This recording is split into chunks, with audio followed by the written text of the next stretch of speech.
Welcome, everybody. Thanks for joining us today on Thoughts on Thursdays. And we'll be here for about 30 minutes. And if you're watching us later on YouTube, be sure to like us and subscribe. I think that helps with the algorithm. And today, um, we're talking kind of about unity and the cosmic consciousness, I guess is what I would think of. And it's funny because when I first met my husband, oftentimes we would say the same thing at the same time and then just look at each other and laugh. One time I happened to be in his car and I opened his glove box for something, and he had the same exact wind up flashlight radio in his glove box that I had in mine. And I'd never seen another one ever anywhere else, but there it was in his glove box. And I was like, yeah, no wonder we get along so well.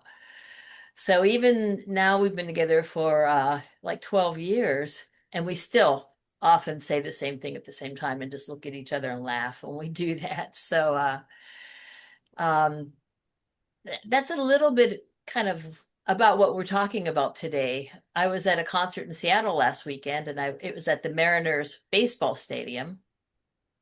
And between acts, after the warm-up band, I was just sitting there watching people walk by and just enjoying the sunshine and just being, and started thinking about how we are all one. I am the same as all these people around me. And I got kind of an unusual feeling as I was thinking about that. And this didn't happen spontaneously. I actually started thinking about this beforehand. But I can't really even begin to describe what it was that I was feeling. Hi, Renee, welcome. We're just getting started. And I was talking about how this past weekend I was at a concert in Seattle and thinking about how everybody else in the stadium was me, consciously, not physically. But I had this sense of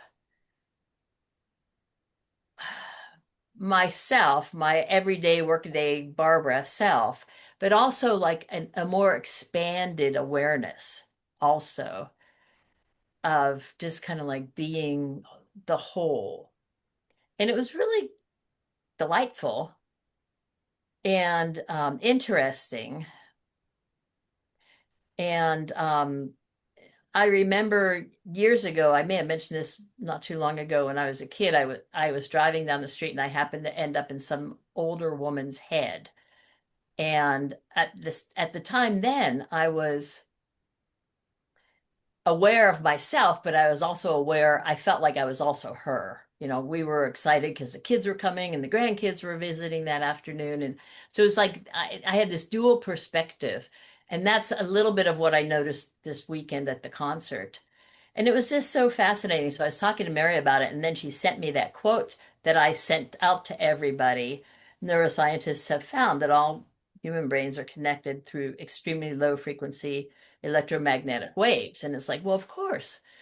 So I thought that'd be a fun thing to talk about today. So I'm going to open the floor, and if anyone wants to chat, you can raise your hand, use the react button that's on the bottom, or just kind of go like this, and we'll have you share.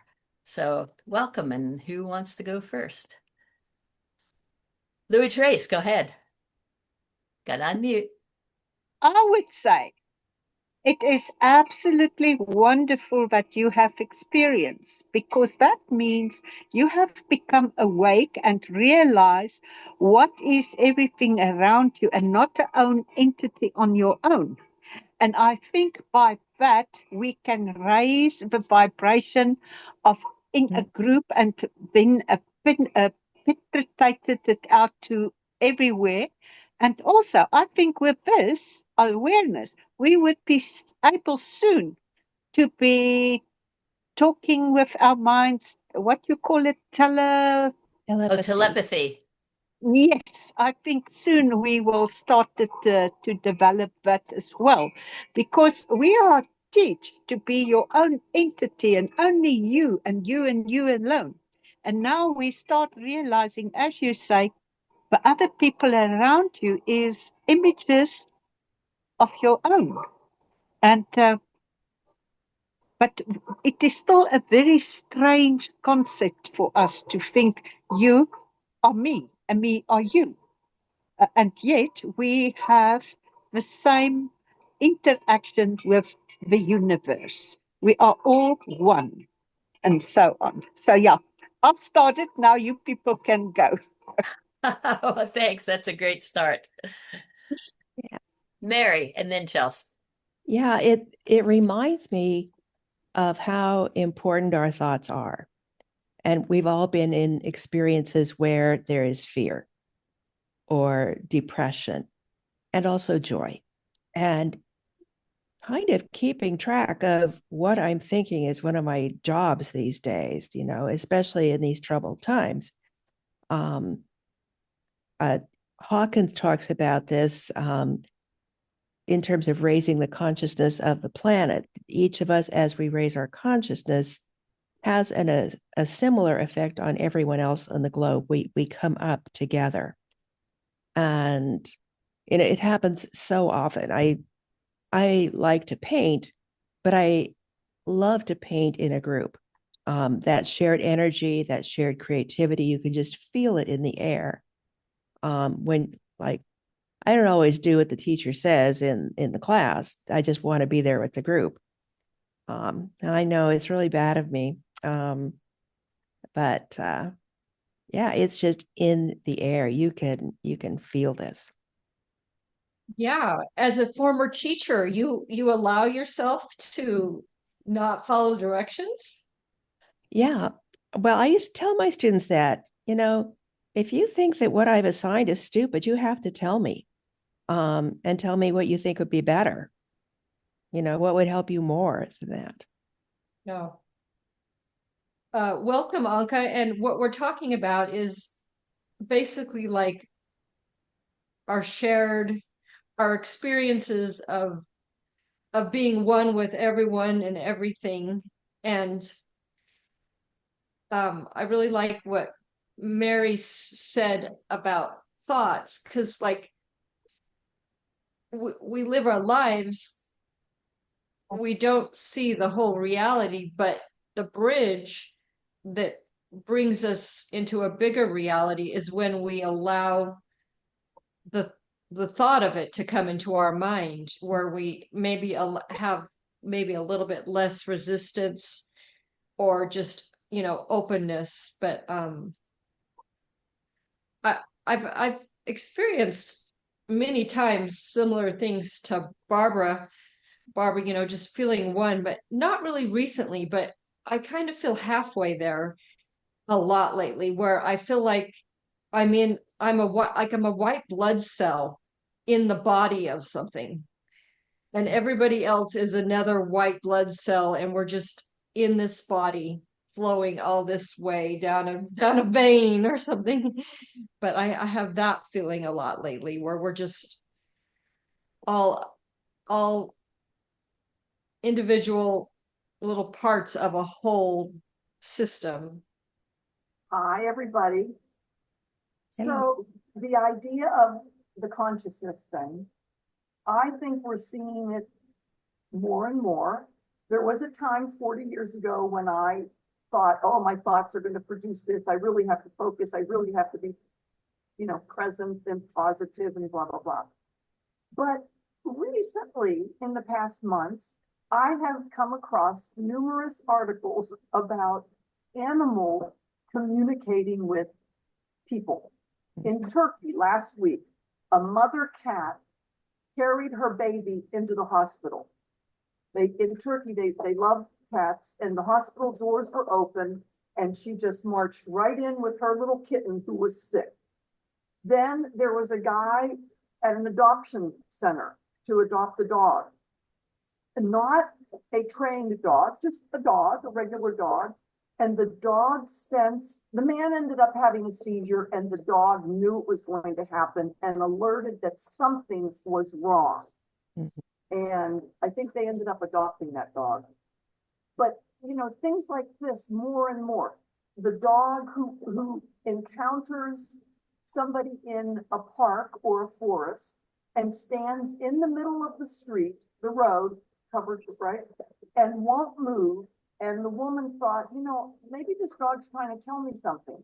And the dog took her back, way back in the woods, only to find the litter of puppies that needed help. Yeah. And there is a shift. We're expanding. I think we're expanding. I think it's exciting. And I'm starting to understand the importance of not being negative and not being self-deprecating, which I used to be tremendously. And, you know, so the shift has finally come after 70 years. And I'm understanding it. We really are all one vibration, interpreting that vibration individually from our specific brain, but it's connected to every other vibration with every other person. So Yeah. that's all I have to say. Yeah, That's my that's great. story and I'm sticking to it. Yeah. And that's, you're right. And there are so many examples of mysterious things that are happening, and they're becoming more commonplace. And Yeah. I want to jump back to one thing that Mary was saying about thoughts, and how what we say has so much power, but even what we think, you know, and what you were Right. saying, Katina, as far as, you know, how we think, because even our thoughts create vibrations. Right. And everything is vibration. You know, I think we know that, even though we don't think of that as we're looking at ourselves, we look like some solid objects, but even that is vibration, you know, just very condensed. So, yeah, I mean, even everything that we think about affects every other thing in this whole, I don't know, universe, or however you wanted to describe it. So, yeah, it's interesting how we And get there. there's so much vibration that we don't see.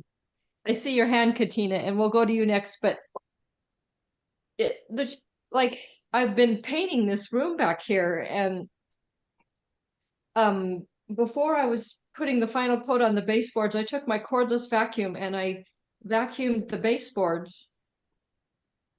And then I went with the paint, and the paint was, it was like the air on the wall was holding on so tight, and my paint was going on super bubbly.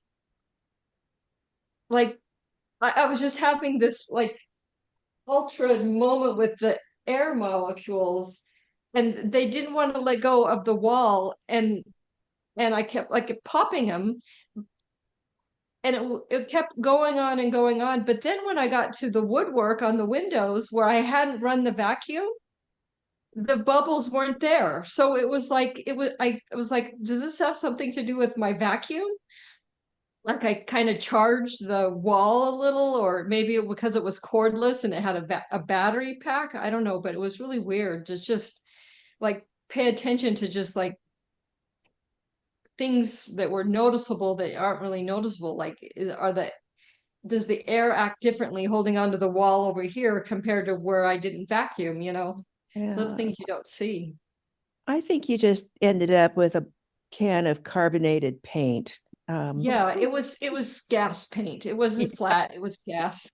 It's carbonated.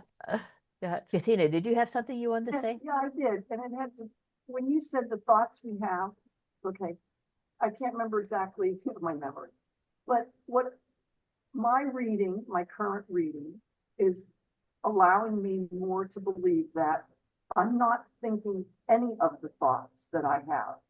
They are the vibrational transmission that is coming to me from the universe, from cosmic consciousness, and I happen to interpret it a certain way. And this is why I feel that people who can get tuned into future events, or they have a feeling about what's going to happen, it's just they've caught a vibration and they happen to perceive it correctly. that some future event. But every time now that I have thoughts, I'm thinking, where did that come from? You know? Yeah. Oh, that's fascinating. Yeah, I like that. That's interesting. And that reminds me of yesterday again, I was listening to a Rupert Spira uh, video, and he was talking about how his son painted this picture.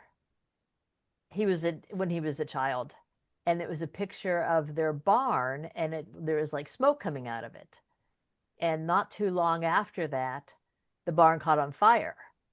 And he was just wondering, Wow. how'd the kid know that? And, so yeah, just, I mean, it was just such a random thing to happen. So, hi, Anka. Uh, about this subject, I believe that when people are in hypnosis by somebody, a group of people, and because of their brain, they become hypnotic. I don't know exactly the facts or what is behind the brain in the hypnosis, but something has to be uh, equal to every people to become um, in hypnosis. I don't know how to say. Yeah, okay. So, Some neurons, I think, connectivity of neurons. I think when people are hypnotized, they their defenses, what we will say, or their feeling of separation is reduced. They're put into a very relaxed state, and so they are more open.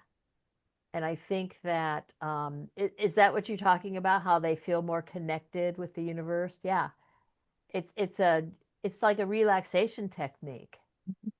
And I was hypnotized, I think twice. It was kind of interesting. And it is, you get very, very relaxed. So it's a nice way to get to that point of that connectivity. So have you Yes, ever been feel. hypnotized? I was in a group of many people, and just I don't know, felt very strange to me because I was thinking I am not so easy to hypnotize or something like this. But for people that knows what she does or he does, it's very easy to do it because we seem too much, I think. And hypnotized particularly by somebody. Yes, I was. And you say you felt very strange when you were hypnotized? I felt a dedublation, Can you repeat something that? like the body was um like a dead body. So your body felt heavy and the rest of you Um, felt light? Did you feel disconnected from your body? yes, disconnected. Disconnected, yes. Okay. Yeah. Yeah. Yeah, that's true when I've done self-hypnosis for various kinds of like past life regression, that kind of thing. Yeah. Yeah. It's not unusual. Wasn't something for the past or something, just to hypnosis in the moment. Hmm. Okay. Would you be willing or interested in trying it again, or are you done with it? Yes, I will be interested to try better hypnosis with regression moments, but not now, in some years from now. Okay. Mhm. Well, thanks for sharing that. I think it's interesting to know things Mhm. from the lives that you lived, or uh, just this life, Yes. from this life. I think it's an experience good, but you have to be in control with somebody that is very good at it, because if no, you can be. I captured. I thought I you can you it's something in energy, like flows in other directions, and directions, and if you don't know how to manage them as a hypnotic therapeutic, you could put in danger the people Well, that you you. certainly have to know what you're doing. I agree with you there. And you certainly would want to trust the person who's hypnotizing you. I agree with you there also. So, yeah, thanks for sharing. Katina, you had your hand up. Okay, so I watch some of the Donald Hoffman group videos all the time. And something dawned on me the other day about fundamental consciousness that seemed to make sense to me. They were all saying it's not the brain. The brain is just the transmitter. The brain does not produce all of this. And I thought, that's why autistic people or severely what we think damaged mental people who are damaged mentally can have such profound um, ability to play the piano because it's not the brain. They're tuned into fundamental consciousness. And the brain is the transmitter, but the brain is not producing all of what that person is playing. It's coming through them. Yes, yes, yes, totally. Yeah, Yeah. So makes me look at my life completely differently. yeah. Yeah, for a long time, I've thought of our brain as almost like a governor, and not the governor of a state, but a governor that they put like on your car carburetor Oh, that allows it to go to certain speeds and it slows it down if it doesn't go too fast. It's almost like, I don't know, maybe a filter or something, and stuff comes through. I mean, everything. Like look at Mozart, he would be able to sit down and write a perfect song in one moment. So right, his filter was a little bit more open than right. mine in that area, but we all have these, yeah, I think you're right. It's everything, it's our connection with the universe, and then our brains kind of allow things to come through or not. Yeah, I see you're nodding, Louis Trace. Yeah, yeah. It's an interesting way of looking at things. And Right. I'm just kind of thinking off the top of my head, but um, uh, with what Katina said, it seems like maybe the brain the is a sensory organ, and then like if you have damage to it, maybe like how if you limit one sense, then another sense gets heightened. So maybe like if the sense you're feeling with your brain being having some physical damage allows like for extraordinary like abilities to come through, like being able to play the piano just because you're blocked, and so you heighten some other info coming in. Yeah, that's interesting. It's an interesting perspective, maybe. Mary. Yeah, I think that the brain for us is much like the body in general. It's not us, but it's necessary where we are.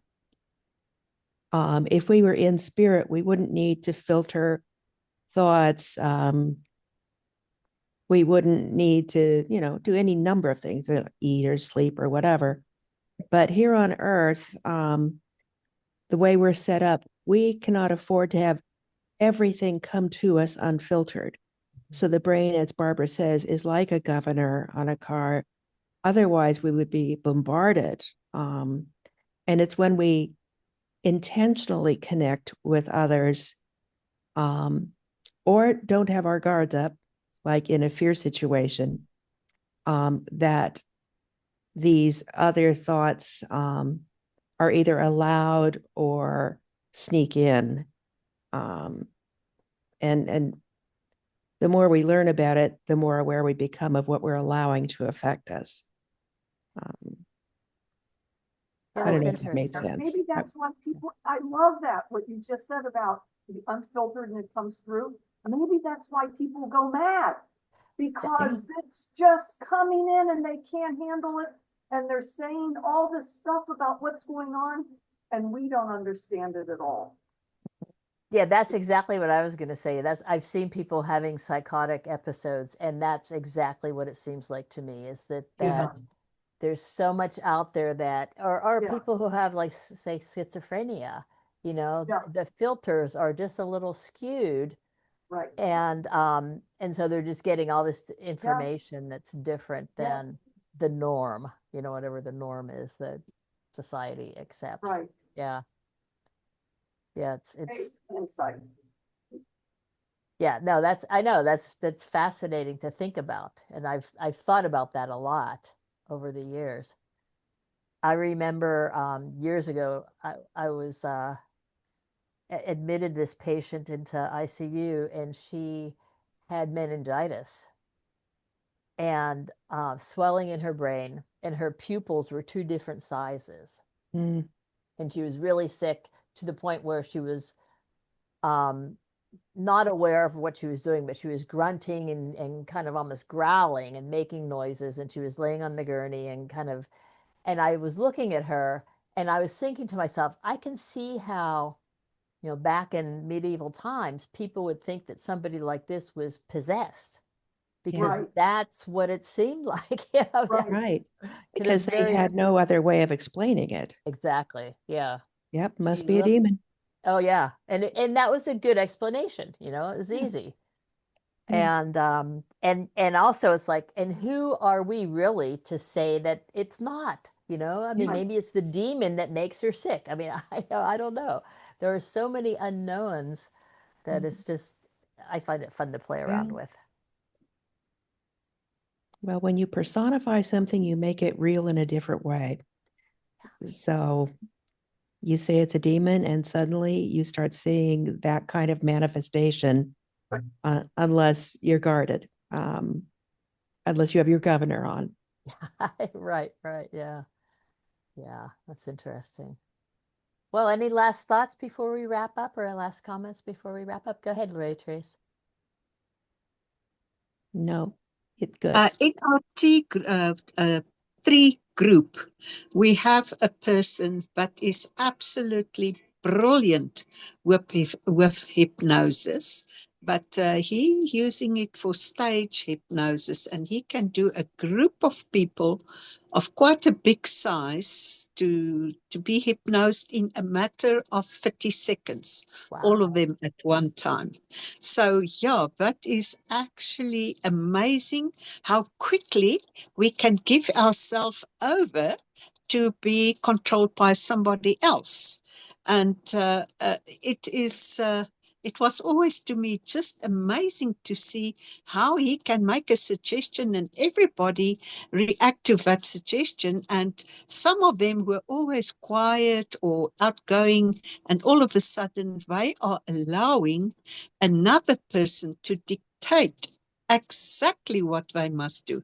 But yeah, hypnosis is such an interesting subject, and Yes. things like that. Yeah, that you're right. Gino, go ahead. Okay, based on what Therese just said, I was thinking this a little earlier that you've seen lots of examples of, let's say, evangelical churches, Mhm. and it almost seems like the minister is completely possessed, and that translates to the whole audience. and they're doing the same thing. They're completely under his control. And it can be done without officially calling it hypnosis too. Right.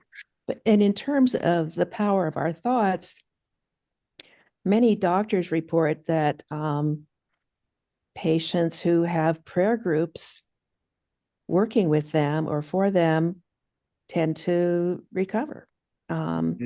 It has all kinds of effects. I mean, a lot of us don't believe in, standard traditional Christian prayer groups, and yet science shows us that they're sometimes effective. So, Sure. just as any of our energy healings might also be effective. Mm-hmm. That's right. Yeah. Yeah, gosh, that the placebo effect. Yeah, it's like how can you discern what's real and what's our thoughts? Yeah.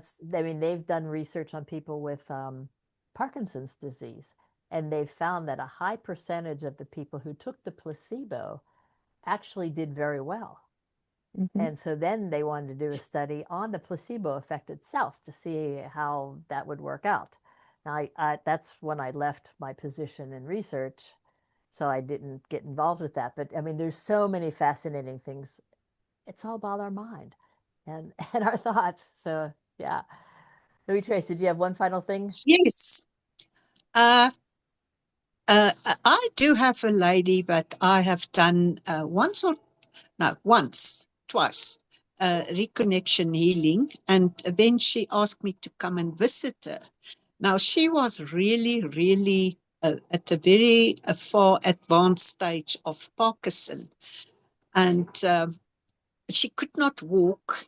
It must be supported and, everything like that. And I bought my husband's car, and I didn't want to go because I felt I don't have really a connection. But anyway, once I was there, yeah, she was walking in front of me and tell me, let's go upstairs. I want to show you the ocean. And now down and upstairs. And as we walk the stairs up, I said to her, Nonnie, are you walking here in front of me up the stairs? She said, yeah. You're kind of slow, aren't you? So what I would love to share with you people, that lady is so good. The last time I've seen her, she was walking, picking up paintings and show me and pouring tea. She dropped all her medicine and she believed it is from the Sunday reconnection healing sessions that I was doing, that she had joined. That was every time giving her such an advanced progress of recovering from this severe Parkinson's disease. Wow, nice. Well, that's great. Thank you for sharing that. It's always fun to hear. And again, it's like one of those things where it's good that she believes that, and we'll never really know. So, good. Well, this has been a good conversation. It's time to wrap up. But thanks everybody for joining us today, and thanks for all your comments or just being here. And we'll see you next week. Bye-bye. Bye. Bye-bye. Bye.